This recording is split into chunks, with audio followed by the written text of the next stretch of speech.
की कृपा करें। वहीं नाग कहता, हे प्रिय, ठीक है, तुम अपने दोनों प्रश्न बताओ। मैं तुम्हें तुम्हारे दोनों प्रश्नों के उत्तर दे करके तुम्हें संतुष्ट करने का पूरा प्रयास करूंगा। वहीं नागिन कहती हैं, स्वामी, मेरा पहला प्रश्न है कि शादी के बाद ही भाइयों के बीच में बंटवारा क्यों होता है। मेरा दूसरा प्रश्न है कि शादी के बाद भाई को बहन क्यों बुरी लगने लगती है। तभी नाग कहता है, हे प्रिय, तुम्हारे दोनों ही प्रश्न बहुत ही महत्वपूर्ण हैं, अतः मैं तुम्हें तुम्हारे दोनों प्रश्नों के उत्तर एक छोटी सी कहानी के माध्यम से दूंगा। इसलिए मैं जब तक कहानी सुनाऊं, तुम कहानी को पूरा और मन से सुनना, क्योंकि आधी अधूरी कहानी सुनने से हमेशा आधा अधूरा ही ज्ञान प्राप्त होता है, जो जीवन में कभी काम नहीं आता। वहीं नागिन कहती हैं, हे स्वामी, ठीक है, आप कहानी शुरू करें। आप जब तक कहानी सुनाएंगे, मैं कहानी को पूरा और मन से सुनूंगी।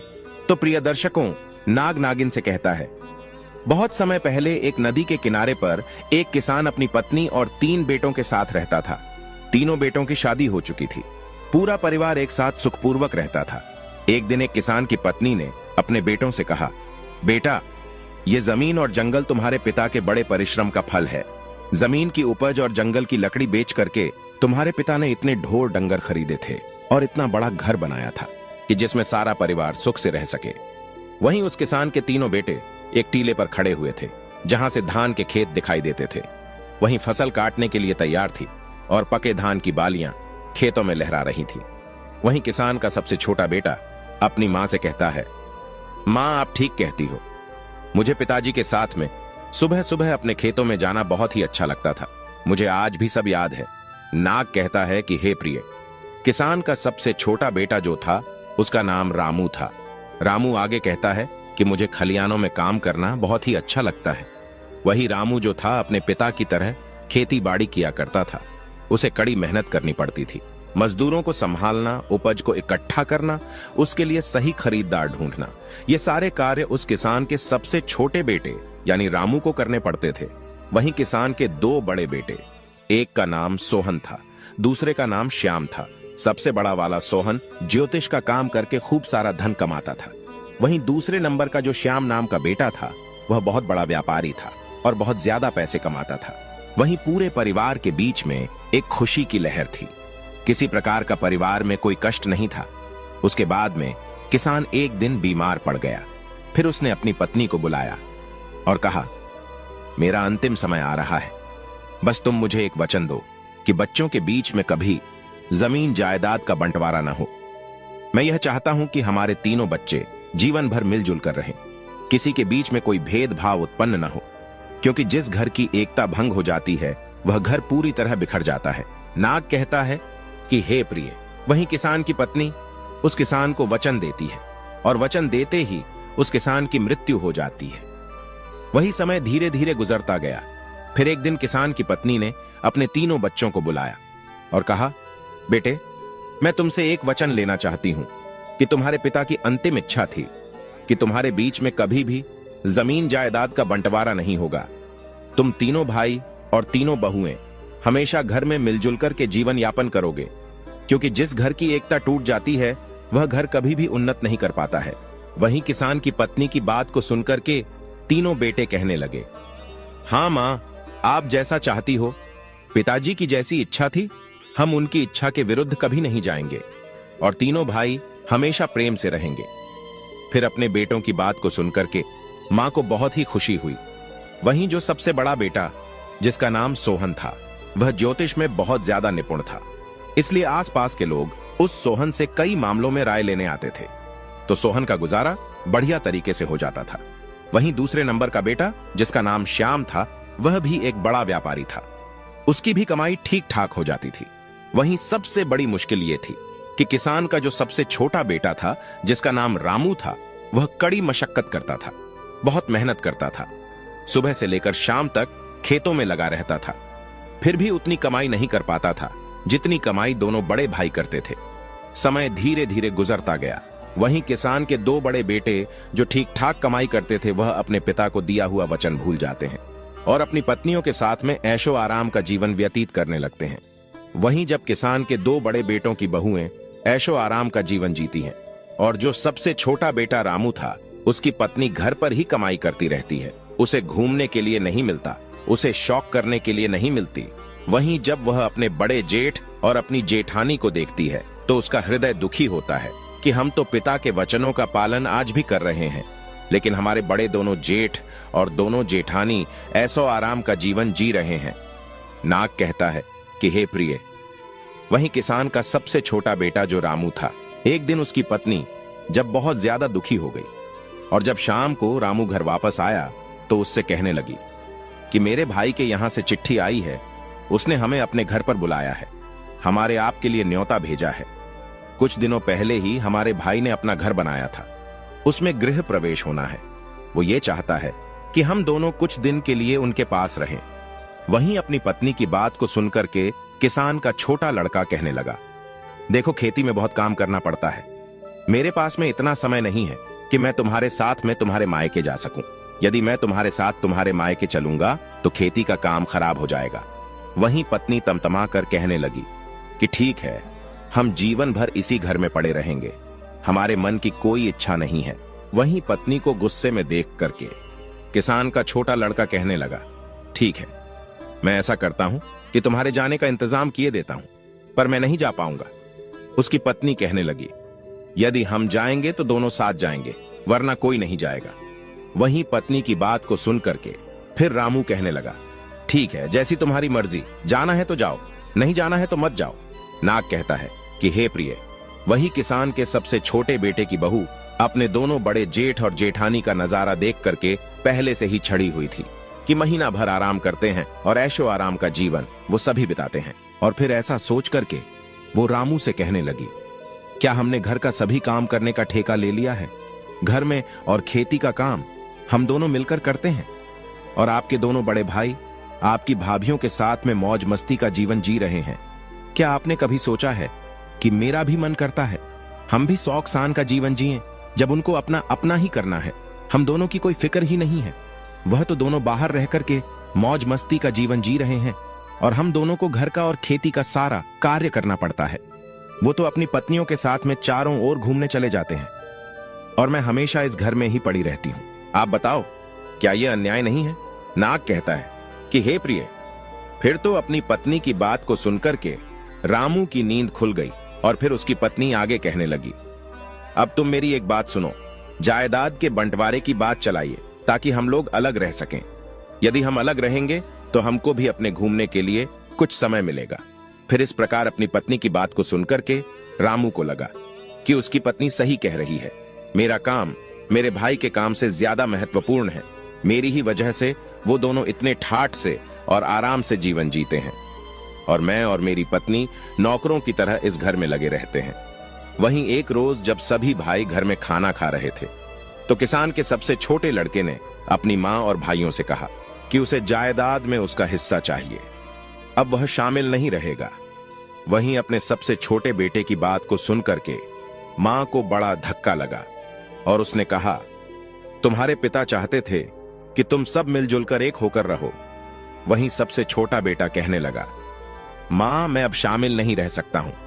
फिर तो और दोनों भाइयों ने भी हामी भर दी और कहा, ठीक है, जायदाद का बंटवारा हो जाना चाहिए।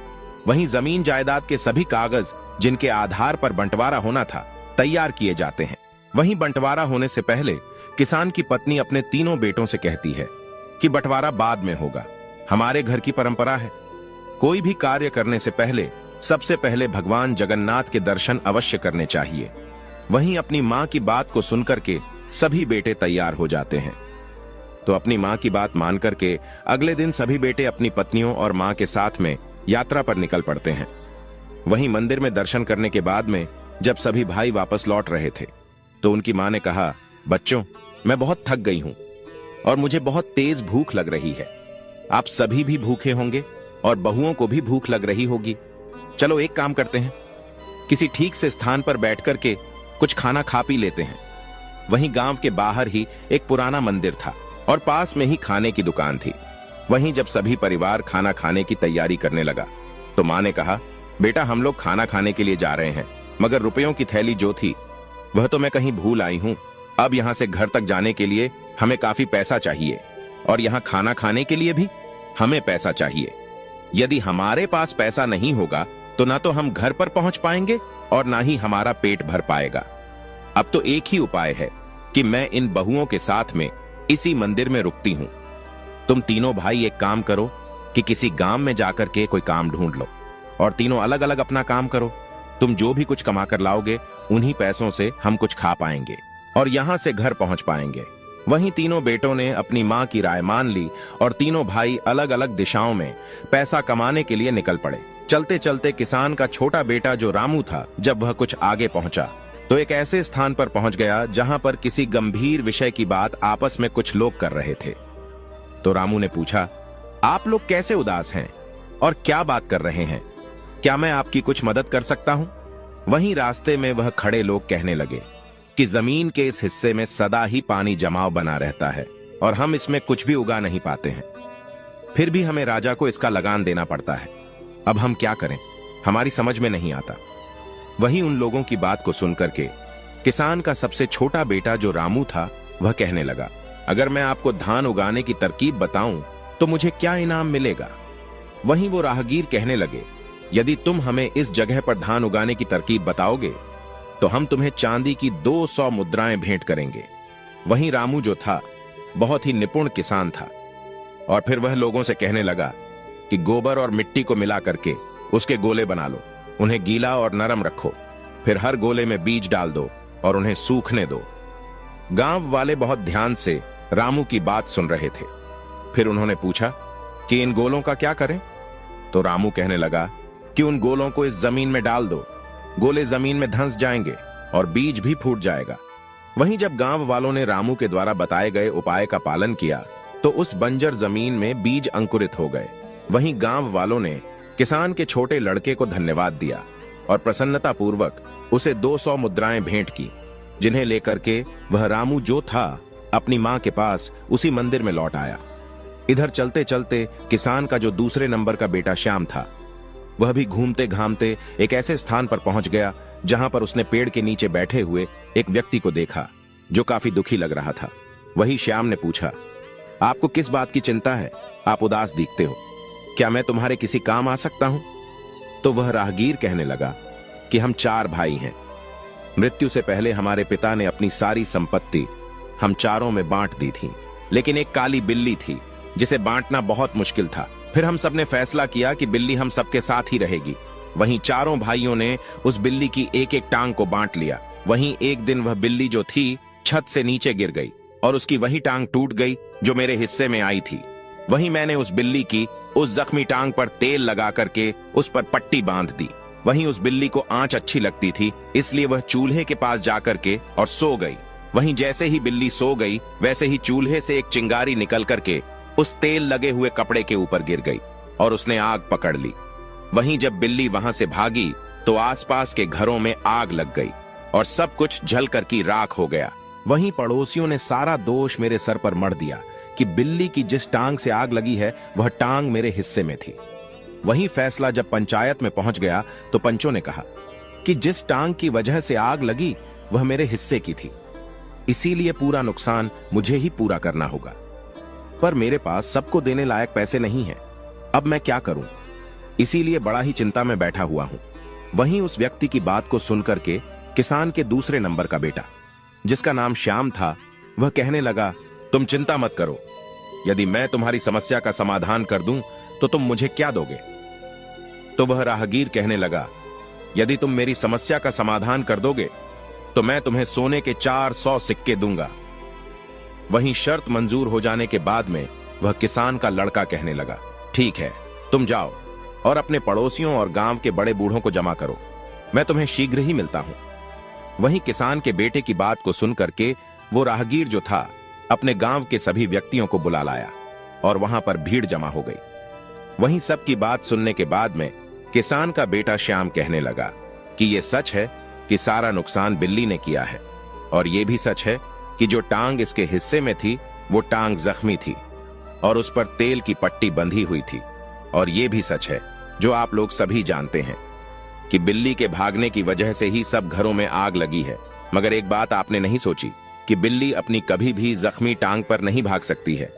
जो बिल्ली की टांग टूट चुकी थी वह तो किसी काम की नहीं थी, बिल्ली केवल अपनी सही 3 टांगों से भागी थी, जिसकी वजह से चारों ओर आग लगी।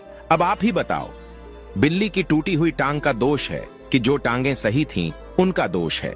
वहीं श्याम की बुद्धि ने सब गांव वालों को अचंभे में डाल दिया और सभी ने हामी में अपना सिर हिलाया। वहीं फैसला हुआ कि 3 टांगें जो सही थीं उनके मालिक ही हर्जाना भरेंगे। फिर तो जख्मी टांग का मालिक बहुत ही खुश हुआ और वादे के मुताबिक उसने श्याम को सोने की 400 मुद्राएं भेंट की।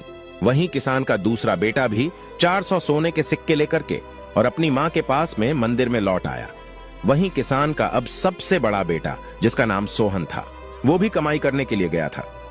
मगर वह चलते चलते एक ऐसे घर में जा पहुंचा जहां से रोने की आवाज आ रही थी। वो घर बहुत बड़ा था, उसके बाहर एक पहरेदार भी खड़ा था। वहीं किसान का बड़ा बेटा सोचने लगा कि ऐसे आलीशान घर में रहने वाला कोई व्यक्ति क्यों रो रहा है, आखिरकार इसकी समस्या क्या है। वहीं जब किसान का बेटा आगे बढ़ता है तो पहरेदार से पूछता है कि महोदय, एक बात बताओ, इस घर से रोने की आवाज क्यों आ रही है? फिर तो उस किसान के बेटे की बात को सुनकर के वो पहरेदार कहने लगा, आप अंदर चलिए, आप स्वयं ही पूछ लीजिए। वहीं किसान का बेटा जब अंदर गया तो वह कहने लगा कि आपको क्या कष्ट है, आप क्यों रो रहे हैं? आप मुझे बताओ, क्या मैं आपकी कोई सहायता कर सकता हूं? नाग कहता है कि हे प्रिय। वहीं रोने वाला व्यक्ति किसान के बड़े बेटे से कहने लगा, अरे भाई, राजा लोग भी अजीब सनकी होते हैं। हमारे राजा ने मुझे एक हाथी का वजन पता करने के लिए कहा है। अगर मैं ऐसा नहीं कर सका तो राजा मेरा सिर धड़ से अलग करवा देगा। इतना कहकर के फिर वह मंत्री जो था एकदम से रोने लगा। वहीं उस मंत्री की बात को सुनकर के किसान का बड़ा बेटा, जिसका नाम सोहन था, वह कहने लगा, तुम चिंता मत करो, यदि मैं तुम्हें हाथी का वजन पता लगाने में आपकी सहायता करूं तो मेरा क्या पुरस्कार होगा?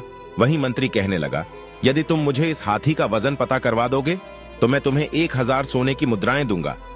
फिर तो शर्त मंजूर होने के बाद में किसान के बड़े लड़के ने उस मंत्री से कहा कि मुझे हाथी के पास ले चलो। और फिर जब वह हाथी के पास पहुंच गया तो उस मंत्री से कहने लगा कि इस हाथी को एक नदी के पास ले चलो जहां पर काफी नौकाएं हो। बड़ी किसान के लड़के के कहने के मुताबिक जब वह मंत्री हाथी को नदी के किनारे ले गया तो किसान के लड़के ने नाव वाले से कहा कि इस हाथी को नाव में खड़ा करें। वहीं नाव वाले ने जैसे ही हाथी को नाव में खड़ा किया तो नाव जो थी पानी में धंसने लगी और जब धंसना रुक गई तो किसान का लड़का कहने लगा, जहां पर नाव रुकी है वहां पर निशान लगाओ और फिर इस हाथी को इस नाव से उतार लो। वहीं किसान के लड़के की बात को सुनकर के नाव जहां पर रुकी थी वहां पर निशान लगा दिया और उस हाथी को नौका से बाहर निकाल लिया। वहीं पुनः किसान का लड़का कहने लगा, अब इस नाव में इतने पत्थर भरो कि जब तक यह नौका उसी निशान तक न पहुंच जाए। फिर किसान के लड़के की बात को सुनकर के सभी ने बड़े बड़े पत्थर उस नाव में भर दिए और जब नाव उस निशान पर पहुंच गई जहां पर हाथी के वजन से पहले रुकी थी तो फिर किसान के लड़के ने कहा, अब पत्थर डालना बंद करो और इस नाव में से पत्थर बाहर निकाल लो और इन पत्थरों को तोल लो। जितना वजन इन पत्थरों का होगा उतना ही वजन इस हाथी का होगा। नाग कहता है, हे प्रिय। वह मंत्री जो था इस प्रकार अपने हाथी का वजन जान करके बहुत ही खुश हुआ और शर्त के मुताबिक उसने उस किसान के बड़े बेटे सोहन को 1000 स्वर्ण मुद्राएं भेंट की। वहीं सोहन उन मुद्राओं को लेकर के अपनी मां के पास उसी मंदिर में लौट आया। नाग कहता है कि हे प्रिय। इस प्रकार सभी भाई जब धन कमा करके मंदिर में लौट आए तो सभी ने बड़े ही प्रेम से खाना खाया और दुकान वाले का इतना पैसा बना कि तीनों भाइयों ने जो पैसा कमाया था वह सारा उस खाने में चला गया। केवल उनके पास में उतना ही पैसा बचा जिससे वह खर्च करके अपने घर वापस आ सके। वहीं जब किसान की पत्नी अपने बच्चों और बहुओं के साथ में घर वापस आई तो उसने रुपयों वाली थैली एकदम से निकाल करके अपने बेटों के सामने रख दी और कहा, मैंने जानबूझ करके इस थैली को छुपा लिया था ताकि मैं तुम्हें समझा सकूं कि एकता में कितनी शक्ति होती है, क्योंकि तुम तीनों भाइयों ने मिलकर के जो भी धन कमाया था उस धन को इकट्ठा करके ही हम लोगों को खाना मिला और बचे हुए पैसों से हम अपने घर आ सके। यदि तीनों भाई मिलकर के एक जगह कमाई एकत्रित नहीं करते तो आज हम न पेट भरकर खाना खा पाते और न ही वापस घर पर आ पाते। इसलिए हमेशा ध्यान रखना, जब तक झाड़ू बंधी है तब तक उससे सफाई हो सकती है, जब उसकी सीक बिखर जाती है तो फिर झाड़ू किसी काम की नहीं रहती। इस प्रकार जब तक तुम तीनों के अंदर एकता का भाव रहेगा तब तक इस घर की उन्नति होती रहेगी, और जिस दिन बंटवारा हो गया उस दिन इस घर की उन्नति रुक जाएगी। इसीलिए तुम्हारे पिताजी ने मरने से पहले मुझसे वचन लिया था कि मैं तीनों बच्चों के अंदर कभी बंटवारा न होने दूं। नाग कहता है कि हे प्रिय, इस प्रकार किसान की पत्नी की बातों को सुनकर के किसान के तीनों बेटे एक दूसरे के गले लग गए और भविष्य में कभी भी अलग न होने का संकल्प लिया, और यह वचन लिया कि तीनों बहुएं एक साथ रहेंगी, एक ही हिसाब से रहेंगी। तीनों भाई जो कमाएंगे उनको एक जगह एकत्रित करेंगे और फिर एक साथ बैठ करके निर्णय करेंगे कि हमें क्या काम करना चाहिए। किसी के साथ में कोई भेदभाव नहीं किया जाएगा। नाग कहता है कि हे प्रिय, तुम्हारा पहला प्रश्न था कि शादी के बाद ही भाइयों के बीच में बंटवारा क्यों होता है, तो समझ लो, अक्सर लोग कहते हैं कि घर में बंटवारा बहुओं की वजह से होता है, तो ऐसा नहीं है। बंटवारे की नौबत इसलिए आती है कि जब दो भाई ज्यादा कमाते हैं और एक भाई कम कमाता है, तो ज्यादा कमाने वाले भाई अपनी पत्नी के साथ में ऐशो आराम का जीवन जीना शुरू कर देते हैं, और जो भाई कम कमाता है उसकी अहमियत नजरों में कम कर देते हैं। वहीं जब कम कमाने वाले भाई की पत्नी ये सब अपनी आंखों से देखती है कि हम दोनों दिन रात मेहनत करते हैं, फिर भी हम शौक नहीं कर पाते हैं, जबकि घर की जिम्मेदारी हम निभाते हैं, सबका सम्मान भी करते हैं, फिर भी हमारे जेठ हमेशा राजसी ठाठ बाट में हुक्म चलाते हैं और कभी घर के काम में हाथ नहीं बंटाते। बस यही बात एक स्त्री को बुरी लगती है और फिर वो अपने पति से कहती है कि जब हमें मेहनत मजदूरी करके ही रहना है तो साझे में क्यों रहें, जो हमारे जेठ अपनी स्त्री के साथ में मौज से रहें और हम दिन रात मेहनत करते रहें। इससे अच्छा तो हम अलग होकर रहें। कम से कम जो कमाएंगे वह हमारा होगा और हम भी अपनी मर्जी से शौक सान कर सकेंगे। नाग कहता है कि हे प्रिय, बस यहीं से भाइयों के बीच में दरार पड़ना प्रारंभ हो जाती है और बंटवारा होकर ही रहता है। वहीं भाइयों के बंटवारे को रोकने में माँ बाप का बड़ा हाथ होता है। यदि माँ बाप इस बुद्धिमान माँ की तरह अपने बच्चों में संस्कार डालें कि चाहे कोई कम कमाए या ज्यादा कमाए, सभी भाई अपनी अपनी कमाई एक जगह एकत्रित करें, फिर जो भी करना है सभी भाई बैठकर एक निर्णय लें और फिर काम करें। साथ ही सभी बहुओं को एक बराबर जीने की स्वतंत्रता दें। यदि घर में ऐसा होगा तो इस बुद्धिमान माँ के बच्चों की तरह घर में कभी बंटवारा नहीं होगा। साथ ही ये 5 बातें सभी भाई और उनकी पत्नियों को हमेशा गुप्त रखनी चाहिए, जिससे परिवार की एकता हमेशा बनी रहे। ये 5 बातें हमेशा परिवार को टूटने से बचाती हैं। नंबर 1, यदि किसी भाई को कभी भी धन की हानि हो या उसका धन बर्बाद हो जाए तो यह बात को किसी अन्य को न बताएं। धन ऐसी चीज है जो इंसान का बल होता है, और जब लोगों को यह पता चलता है कि इनके पास में धन नहीं है तो वह आपका सम्मान करना बंद कर देते हैं और आपकी प्रतिष्ठा धूमिल कर देते हैं। धन हानि पर लोग कभी मदद नहीं करते बल्कि आपका उपहास उड़ाते हैं। इसलिए धन का आना या धन का जाना, दोनों ही बातें हमेशा सभी भाइयों को खुद तक रखनी चाहिए, अपने परिवार तक रखनी चाहिए। कभी भी किसी भाई को अपने भाई की कोई भी धन संबंधी बात किसी दूसरे के साथ में साझा नहीं करनी चाहिए। नंबर 2, अपने भाई के दुख या राज की बातें कभी दूसरों को न बताएं।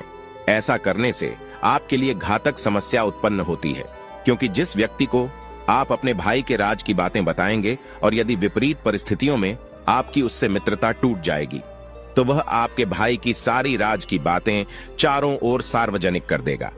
वहीं लोगों के बीच में आप केवल मजाक के पात्र बन जाएंगे और फिर बाद में इस दुख से आप बहुत दुखी होंगे। इसलिए कभी भी अपने घर या परिवार या खुद की बातें किसी के सामने न बताएं, चाहे वह कितना भी प्रिय मित्र क्यों ना हो। नंबर 3, किसी भी पुरुष को हमेशा अपने जीवन और घर की बातों को हमेशा अपने तक ही रखना चाहिए। खासकर पत्नी या उसके चरित्र के बारे में कभी किसी से बात नहीं करनी चाहिए। जो पुरुष स्त्री का सम्मान नहीं करता, उस पुरुष का समाज में कभी सम्मान नहीं होता। ऐसे पुरुष की प्रतिष्ठा हमेशा दांव पर रहती है। इसलिए अपने परिवार में सभी स्त्रियों का सम्मान करें और अपने परिवार की बातें कभी किसी को न बताएं। नंबर 4, यदि कभी भी आपके भाई का कहीं अपमान हो जाए तो यह बात कभी किसी के साथ में साझा न करें, क्योंकि हर समय समान बने रहना ही व्यक्ति को आगे बढ़ाता है। यदि जीवन में आपका या आपके भाई का कहीं अपमान हुआ हो तो कभी भी दूसरे के समक्ष नहीं जग जाहिर करना चाहिए, क्योंकि ऐसा करके आप अपना सम्मान स्वयं ही गिराने का कारण बनते हैं। इससे भाइयों के बीच में फूट पैदा होती है।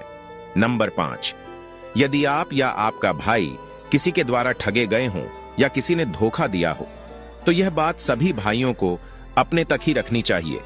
अपनी ही ठगी का जिक्र करने का मतलब है कि आप अपना मखौल खुद ही उड़ाते हैं।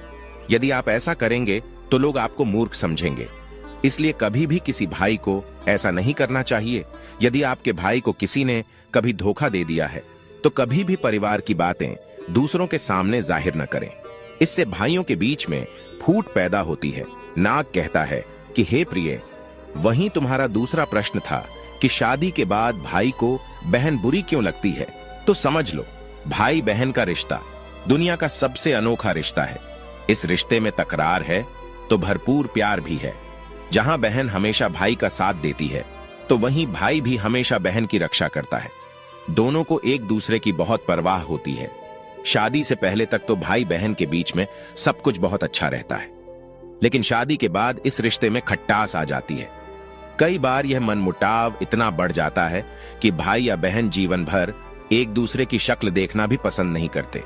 तो इसलिए समझ लो, 5 कारणों से हमेशा भाई बहन के रिश्ते हमेशा के लिए खराब हो जाते हैं। नंबर 1, भाभी की नाराजगी। भाई की शादी के बाद आपको अपनी मां और भाई के अलावा अपनी भाभी को भी उतना प्यार और सम्मान देना चाहिए। अपनी भाभी को कुछ भी गलत कहने से बचें। इससे भाभी नाराज हो सकती है और उनकी यह नाराजगी भाई तक पहुंच जाएगी। भाई भले ही कुछ ना कह पाए, लेकिन वह आपसे थोड़ी दूरी अवश्य बना लेगा। नंबर 2, बहन को नजरअंदाज करना। जिस तरह भाभी के प्रति अच्छा व्यवहार भाई का दिल जीत लेता है, उसी तरह अगर बहन शादीशुदा है तो भाई को उसे नजरअंदाज नहीं करना चाहिए। इससे रिश्ते में दूरी आना संभव है। भाई का फर्ज है कि शादी के बाद भी बहन को उतना ही प्यार दें जितना पहले देता था। अगर बहन की शादी नहीं हुई है तो भी उसकी बातों को समझे और उसके प्रति अपनी जिम्मेदारी निभाएं। नंबर 3, शादीशुदा जिंदगी में दखल देना। जो बहन अपने भाई की शादीशुदा जिंदगी में जरूरत से ज्यादा दखल देती है और भाई बहन के बीच में कभी नहीं बनती, भले ही भाई या बहन शादीशुदा हो या नहीं, कभी बहन को भाई की निजी जिंदगी में दखल नहीं देना चाहिए। यदि बहन के द्वारा ऐसा किया जाता है तो समझ लो, रिश्ते निश्चित खराब हो जाते हैं। नंबर 3, रिश्तों में औपचारिकता। कई बार बचपन से लेकर शादी तक बहन भाई एक दूसरे से बेहद अनौपचारिक रहते हैं, लड़ते झगड़ते हैं, बात बात पर एक दूसरे का मजाक बनाते हैं, साथ ही रूठते मनाते भी हैं। लेकिन कुछ भाई बहन शादी के बाद इस रिश्ते को केवल औपचारिक रूप से निभाते हैं। इससे भाई बहन का रिश्ता खराब हो जाता है। बेहतर है कि बीच बीच में एक दूसरे का हाल जानते रहें और बचपन की यादों को ताजा करते रहें। नंबर 5, ताना मारने की आदत। कई भाई बहनों का रिश्ता जीवन भर के लिए सिर्फ इसीलिए खराब हो जाता है क्योंकि बहनें हमेशा भाई को हर वक्त ताने देती रहती हैं। दरअसल शादी के बाद भाई के व्यवहार में थोड़ा बदलाव आ जाता है क्योंकि भाई का भी अपना परिवार है, उसे उस माहौल में रहना ही पड़ता है। इसलिए हर बार ताना देना कि अब भाई पहले जैसा नहीं रहा, बदल गया है। यदि बहन भाई के बारे में हमेशा ऐसा ताना मारेगी तो निश्चित ही रिश्ते में दूरी बढ़ने लगेगी और रिश्ते खराब हो जाएंगे। इसलिए कभी भी बहनों को भाई के निजी जीवन में दखल नहीं देना चाहिए। तभी भाई बहन का प्यार हमेशा बना रह सकता है। फिर कहानी सुनने के बाद में नागिन का मन प्रफुल्लित हो गया। प्रिय दर्शकों, हमारी आज की कहानी, आज का वीडियो यहां समाप्त होता है। हम उम्मीद करते हैं कि आपको यह कहानी पसंद आई होगी और आप इससे ढेर सारी प्रेरणा लेंगे। मिलते हैं अगली ज्ञान चर्चा के साथ अगले वीडियो में। तब तक के लिए नमस्कार, धन्यवाद।